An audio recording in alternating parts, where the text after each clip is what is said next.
Okay, so I've got the plastic wrap off, and I had thought this is the way it was wrapped, but I'm not sure if something got plowed into it or not. You can see that the side looks fine. This side's about worse. Then there's these puncture marks here.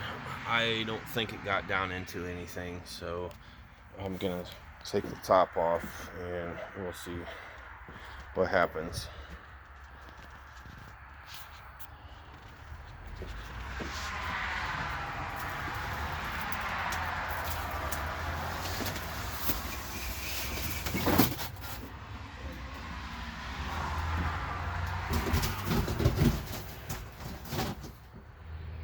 Alright, let's see.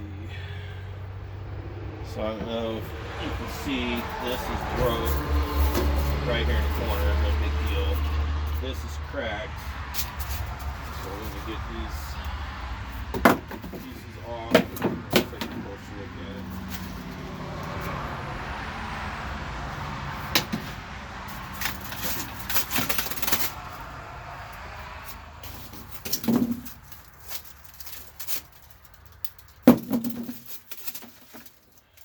This is all broke for some.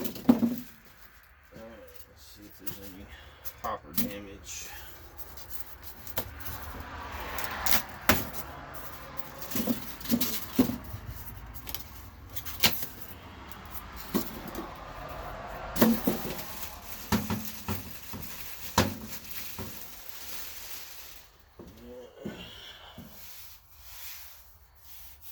Yeah, this is from the manufacturer. Somebody ground on it. And it's got grind marks in it.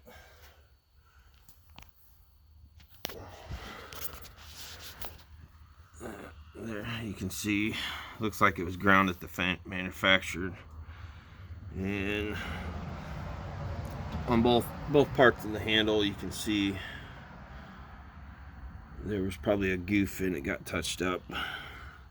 No biggie, but I'm not seeing or feeling any dents, so this section looks good. This is the most important part of it. There's the face.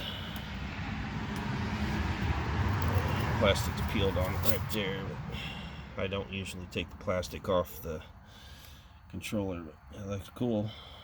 Trimmed out in orange. Yeah, let's go look at the other side where the punctures was. Thanks, bro.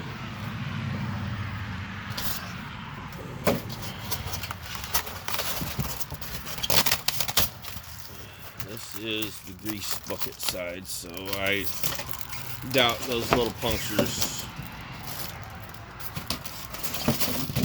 are going to have any effect on it.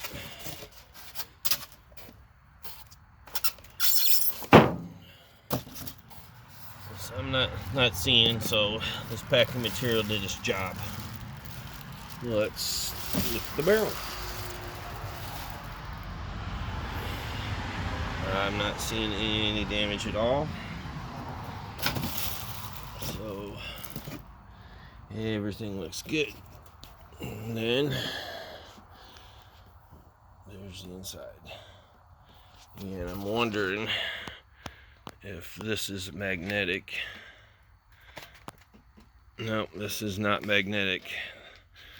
The Austin XL had magnets on it, which is cool. I've actually got that stuck to my freezer. This is actually glued on.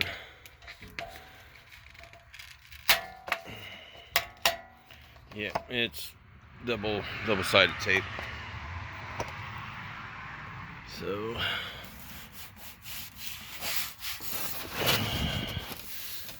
oh, I think that's just dust down there, if you can see it. Yeah. It seems to be wiping off. Everything looks good. So this is kind of the unboxing video.